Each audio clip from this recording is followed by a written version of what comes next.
Welcome to Tony McGee's Pro Football Plus. A lot of you are pretty angry right now because it was a tie in London. They're 4-3-1. You have to look at it. They are a little better than a 50% team, but not much right now. They have to kick this through the uprights, and they will win. When we come back, we'll talk about that and a lot more. Tony McGee's Pro Football Plus wishes to thank these employers for supporting our Hire a Military Vet Challenge. Special thanks to Veteran Staffing Network, Mercedes-Benz of Arlington, Department of Health and Human Services, Montgomery County, Maryland, Bechtel, MVLE, CSC, Strategy Management, Caliber, Mainline Protective Services, and Easter Seal serving D.C., Maryland, and Virginia. If you're an employer and want to get involved, contact Red Mag Plus TV at AOL.com.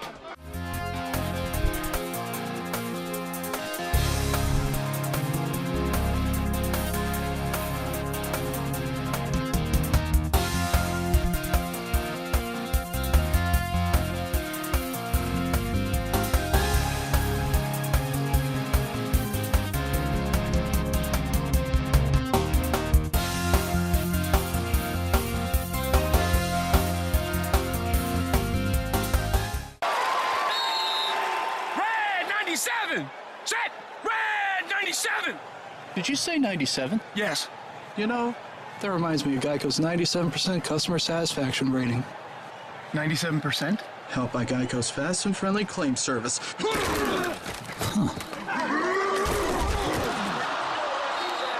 Oh yeah, baby. Geico's as fast and friendly as it gets.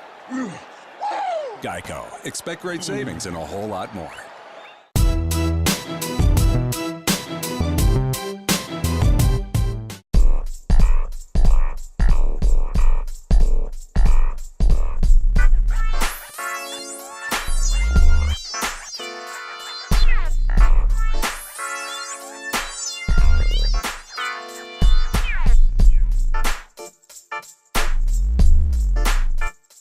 Welcome back to the Tony McGee's Pro Football Plus television show.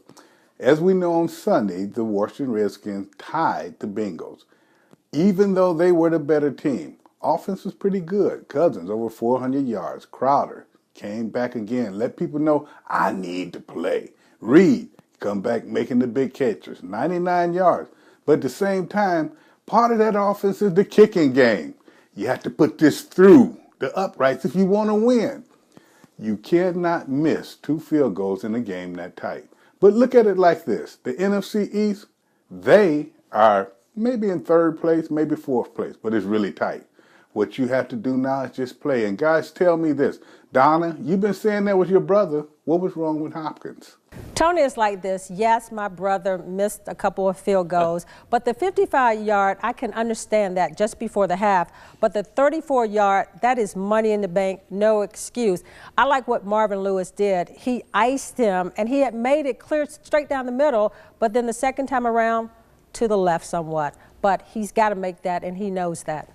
One thing you know, when your offense gets the opportunity to score, they need to score. First half, they had great opportunities down in the red zone 3 times. They come away with a field goal and a touchdown and a missed field goal. You can't do that. You have to take advantage of that. What were they doing wrong? The biggest thing they have to do is execute in the end zone, in the red zone. You've got to find ways to get Jordan Reed his hands on the football. This is one of the best tight ends in the league. You got to get him on. You might even try some reverse plays to guys like Deshaun Jackson and Jamison Crowder. You want to get their hands on the football. Yeah. Be creative in the red zone, and you'll have more success. Yeah, he's one of the fastest tight ends in the league. Don and I are coming out of sick bay, Tony. We wanted you to know that today, so we expect a little bonus in our check. Donna Hopkins. I like that, Mike. Donna, we're both working hard to be here. Okay, so 15 penalties, Donna, for over 100 yards. That might be one of the most penalized games in the year for the Redskins. So what does that actually say? Does it say that the time difference made a difference? Does it say that perhaps they were tired from too much partying on Thursday? What exactly was it? Well, let me just say this. Did Cincinnati have 15 penalties? No, and the Redskins went out on Thursday, so as far as being tired or anything, that's no excuse. It was just some bad situations that they found themselves in. They got penalties on both sides of the ball, on the offense, defense. But the thing about it, Mike, I like the fact that still the offense came away with the offensive line 1 sack and everything.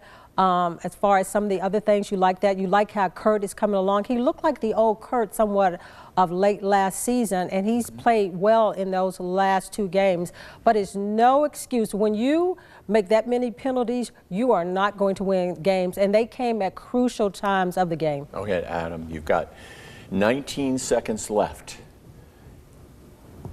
in sudden death. Dun, dun, dun. 3rd down, you throw a 6-yard out. You now have 13 seconds left. Why in the world, since the game can end in a tie, why in the world would you not try to get that 13 yards, maybe a go route or whatever, something down the middle, a sideline pattern, anything, call a timeout, you get your 1st down, and let Hopkins have a second go at it to be the savior of the game? Why would you let it run down to 3 seconds and then try to throw the bomb, which essentially he gets chased out of the pocket and never has a chance to get it downfield? Why would you do that? What it says to me is you don't trust your offense to get the 1st down. By that I mean with time That's on the pathetic. clock. You didn't give them a chance with 13 seconds to gain some yards to get out of bounds. If you're telling me you're going to wait until there are about 3 seconds left to go in the game to throw the Hail Mary pass, you don't believe in your offense to get the 1st down. I tell you, that was one of the biggest bonehead plays I've seen in a very long Yeah, and the time. defense has set you up right there to possibly give Dustin Hopkins a chance to kick a winning field goal. Yeah. And all you have to do is, like you said, is get down there. You had enough time, too, to get the ball back, and I don't think they took advantage of all those pieces. All right, Josh Norman. I love this kid. Yeah. You know better than anybody that he gives ample time in the locker room to any and all questionnaires. In fact, sometimes Tony has to come over and say, basically, okay, Josh, you've given enough time. Yeah. We need to move you on. I mean, this is one nice kid. Plus, he's a tremendous team leader. Let's talk about his comments. And don't you think maybe the Redskins should pay the fine? Because it's going to be at least $25,000 or more. But he said what every other player and every other fan probably wanted to say, and that was some of the penalties that were not called. And I think they targeted Deshaun Jackson to knock him out of the game. They speared him in the back when he was on the ground. They head-to-head contact going out of bounds, which basically almost knocked him out of the game. He was woozy after that. He probably should have been pulled and not try to do a deep route. But and then the Jamison Crowder face mask, a doctor told me that one more quarter turn could have broken his neck, and they didn't call that. That was horrible officiating. Yeah, you know, like you said, you love Josh Norman. I mean, I love everything about his game, and Carolina is crying right now because they miss him too. And the thing about it is they did miss the Jamison Crowder face mask and whatever, which they ripped his head all around. And they probably missed some other things. But I would always say, like the Redskins tell us, is that let's view the film. Some of the penalties, that's uncharacteristic of Josh Norman. 5 penalties. Yeah. But he was guarding A.J. Green. This is a guy hard to guard anyway and everything. So he was, you know, there were some pushing going on both ways. But Josh normally got called for those too, but I would say go look at the film too, because some of them, yeah, I would say legit and so forth, but it was the ones, like you said, that were missed, those Jamison Crowders, and that was crucial, Mike, you know, down the stretch and everything. We got 30 seconds left. Okay, Robert Kelly, is he your starter after the bye week, or do you go back to Matt? I would stick with Robert Kelly because he doesn't have fumble problems. Okay. And I'll say this, with Jordan Reed and Josh Norman and now Deshaun Jackson all banged up, the bye week couldn't have come at a better time. They really need it. Yeah, and it's almost halfway through the season. Right. That's a great time to have a bye. Right, perfect. Yeah. And we'll be right back.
Now, I know a lot of you are going to think I'm biased, and I am a little bit, but the defense is playing better each week. Now, let's look at the penalties that they called on our defensive backfield. I just don't think they did Norman or Breland right. Yes, they did have some interferences, but at the same time, it was just as many on the other side that were not called.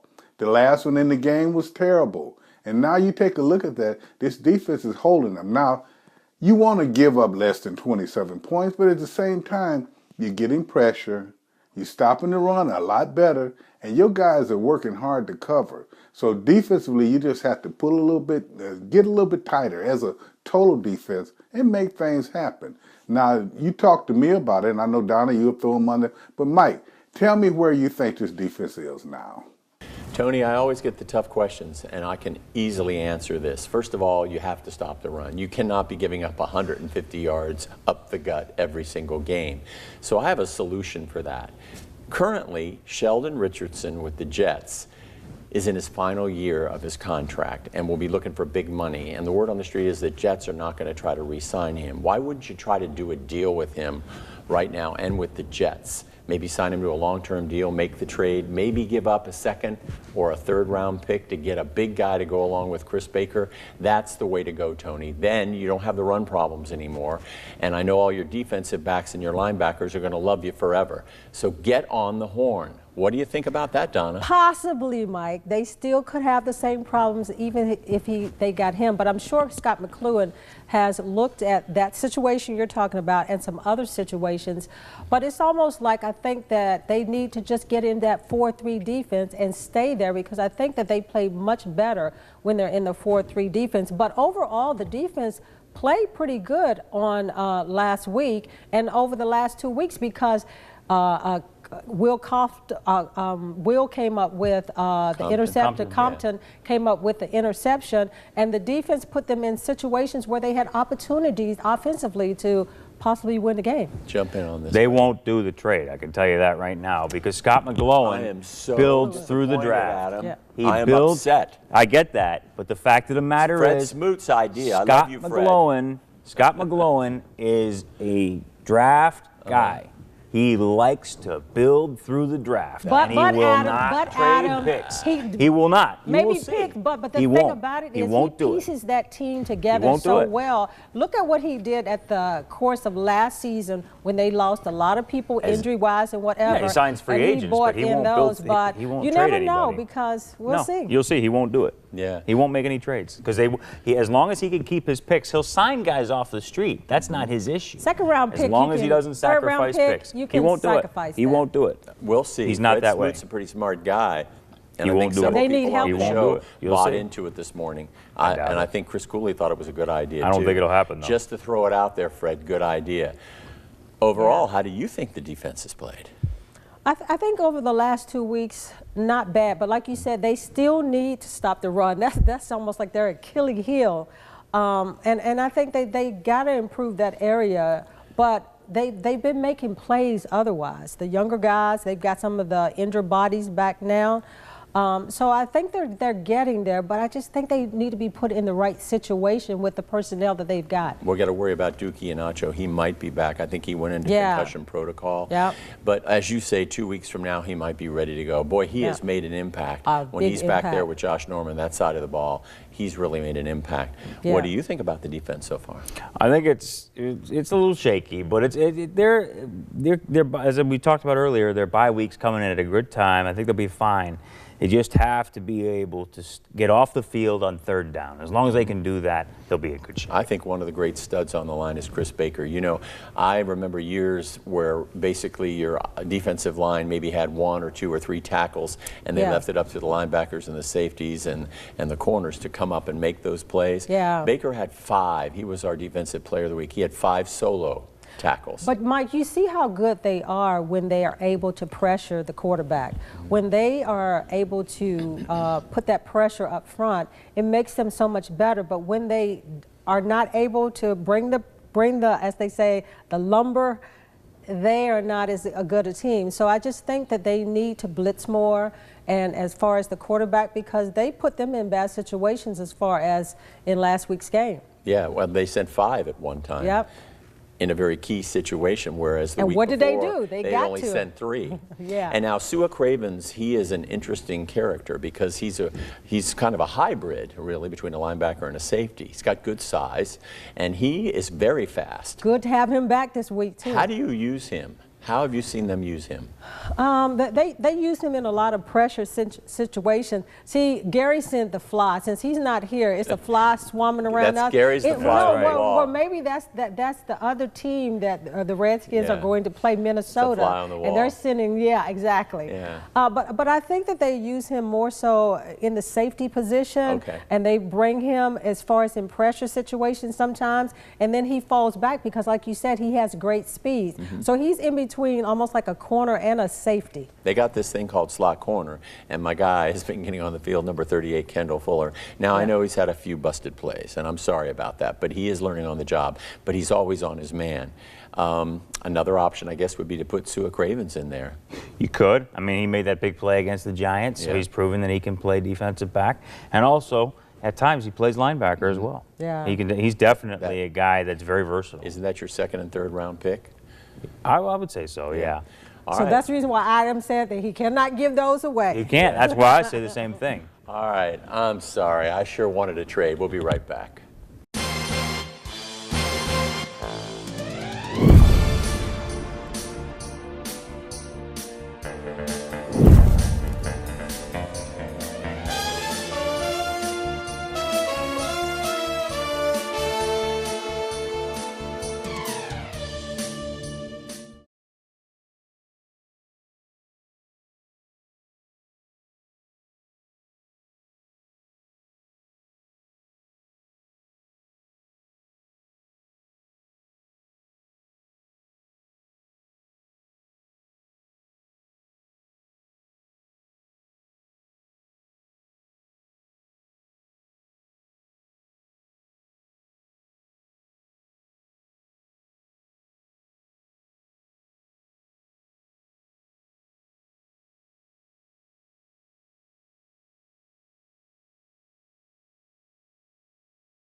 Check this out, bro.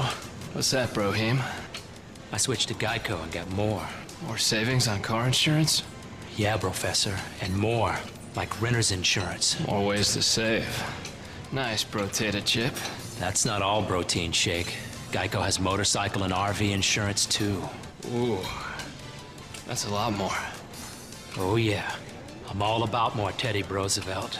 Geico. Expect great savings and a whole lot more.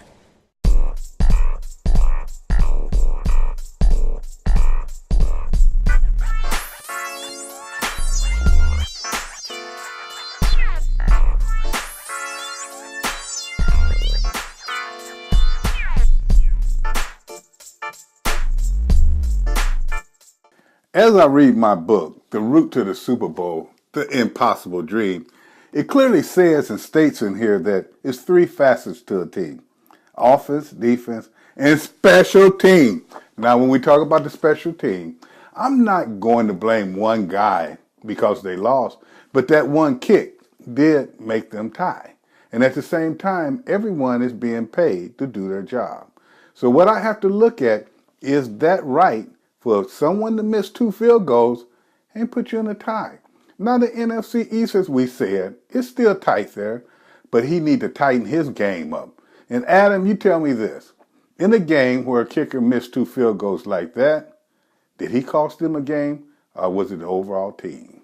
Well, Tony, absolutely Dustin Hopkins blew the game, but the offense blew it as well. You got to execute and score touchdowns in the red zone. They didn't get it done. Hey, Adam, don't you be talking about my brother like that. That's too bad. And not only get it done that, or as you the don't. team say, you win as a team, you lose as a That's team. true, but what are you and paid to do? basically, it's just not him. I don't think there was anything special about the special teams on Sunday. No. No, there wasn't. Because don't forget, I mean, they did give up a long kickoff return, and I would say, Tressway, what are you doing kicking the ball off to the 1 or right 1 yard deep in the end zone. Come on, put it out of the end zone. You're You right. could do it that You're way. right, Mike. In the last couple of weeks, the special teams Have not have been given up. special. No, they've given up that, like you said, the 51-yard that set up the touchdown by Cincinnati. The week before, they gave up a long kickoff return too, and then the missed field goals. So the special teams right now, it's good that they're getting a week off because they need to come back and get on the same page. You know, the irony is 2 of the for sure Pro Bowlers 2 weeks ago was Dustin Hopkins and Tress Way. They were the sure Pro Bowlers on this team. Yeah. And Anymore. now they're not being very special. Nope. We've only got a minute left, so what do you do with the special teams? I mean, how do you improve the coverage? Should you put somebody else out there? Well, no, I think they just have to go back and make some adjustments on special teams because what they were doing at the beginning of the season as far as closing those gaps and everything, they need to go back and readdress those things as far as to see where some of the breakdowns are. So I think that they'll be okay. It's just some minor adjustments that needs to be taking place on the kickoff returns coverage part. Most of your special teams are usually secondary players and linebackers. Right. There have been a lot of injuries in the secondary core. Has that impacted the special It teams? has, but I want to say one thing. What does Gary Clark always say when he's here? If you're a backup, you're one play away from getting into the game and playing. That is true. You're supposed to make the most of your opportunity, and certain guys have done it, others have not. It's time to step it up. All right, we'll take a break. We'll be right back. Marco Polo! Marco Polo! Marco Polo! Marco Polo! Marco Sì. Polo! Marco Polo! Scusa, Polo! ma io sono Marco Polo, ma Playing Marco Polo with Marco Polo? Surprising. ragazzini, io sono Marco Polo. Sì, sono qui. What's not surprising? How much money Amanda and Keith saved by switching to Geico. Ah, Polo? Polo? 15 minutes could save you 15% or more. Polo? It's the studio's Blue and White Affair on First Friday, November 4th. Finally, a great place to mingle and dance in Northern Virginia. A night of great music, food, and dancing. A huge dance floor and great DJs. Arrive early for hand dance classes. First Friday's Blue and White Affair is all your favorite R&B, old school, hand and line dancing, all rolled into one great evening. Great people, good times, and plenty of well-lit free parking. See why we are Dulles, Virginia's best-kept secret. Visit eventbrite.com for tickets and information or our website. It's First Fridays at the studio. This week's stat of the week is last week's tie against the Bengals was the first game that has ended in a tie for the Redskins since November 23rd, 1997. All right, here we go again. The Minister of Information, as I told you, has been misinformation lately. But trust me on this one. You got Detroit going to Minnesota. A lot of you say Minnesota's a pretty good team, but remember one thing.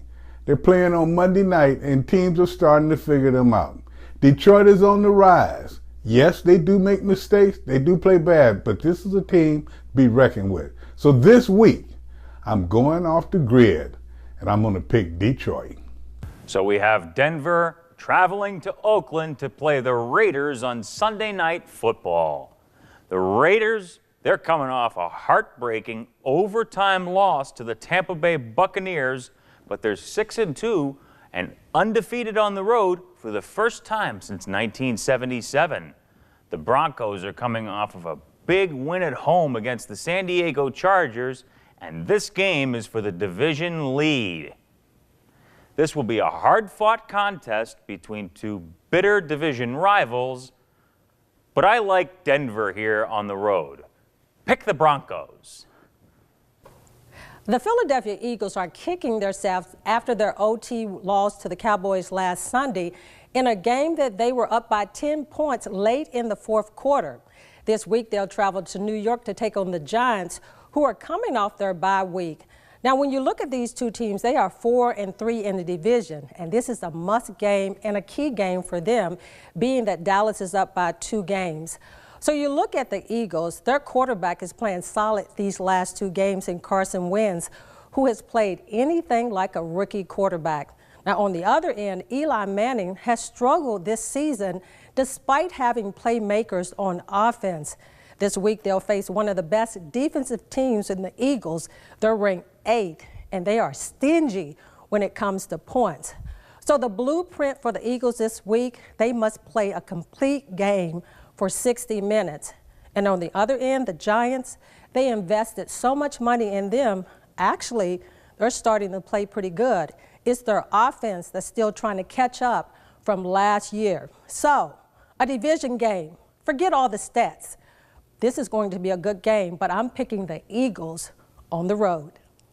All right, this week on the Sports Bar Challenge, it's Denver at Oakland. Take a look on the screen and you'll see how everybody's doing. Thanks for being with us. Donna, Adam, and Tony, take it away. Well, my tip to you guys who listen to this, you're 4-3-1. You do not feel good being a 500 team. Really, you're a little bit higher than 500. That means sometimes you play better than 500 and sometimes worse. So if you want to be known as a better team, 60%, 70%, you have to play better and win more. Welcome to TMI. This month is Domestic Violence Month. And just recently in the NFL, Josh Brown, a kicker for the New York Giants, was released by the Giants and suspended by the NFL for abuse against his now ex-wife. And joining me is April and Morgan again, and we're going to get right into this. 2 years ago, the NFL put in a policy about domestic violence after the Ray Rice situation. So what is your thoughts on the double standards possibly in this case is them knowing about this long before it came to surface as far as that goes with Josh Brown? Yeah, and we're going to start with you, Morgan. I definitely think there's a double standard. You know, I've watched Hard Knocks on multiple occasions. I've seen players get suspended for as little as being late for a meeting. And then you have somebody who's, you know, abusing his wife and gets suspended only for one game until they do further investigation. Yeah. So I think that there is a double standard. They ended up doing the investigation and realizing that he didn't admit to it. So I believe in that there's a double standard. What's your take, April? I have a lot of questions here. Everyone knows that I was a science major in school, and in using the scientific method, there's an hypothesis, you look at the variables, and you look at the factors. My guess is that yes, there is a double standard. And when you look at the variables, Ray Rice, his wife, begged for him to be let back into the NFL, and that young man does not have a job. And when I look at the Josh Brown story, I understand that not only did he get let go, but he got himself a nice little parachute of $1 million. So there are some questions to be posed here, but I dare not pose those questions, and I hand it back to you, Donna. So just quickly, and we're going to go, is the NFL doing enough with this situation? I mean, I don't think so. And by you saying nothing, April, I can get what you're saying. But we're going to have more on TMI in the upcoming months. Well, here we are, another week. We beat up the team. We beat up the record. We beat up the kicker. We beat up the other team. We beat up everybody. We only did it because we want them to be better. And we also want you to experience how it feels to win 2 NFC East championships in a row. So once again, we look back to have you here next week. And we will not say goodbye. We'll just say, in the minute. Okay, high school seniors, don't forget the scholarship contest. The essay topic is identify a societal problem and how you would remedy it. And if indeed you are selected as one of the winning essays, there will be 8 laptops in the offing.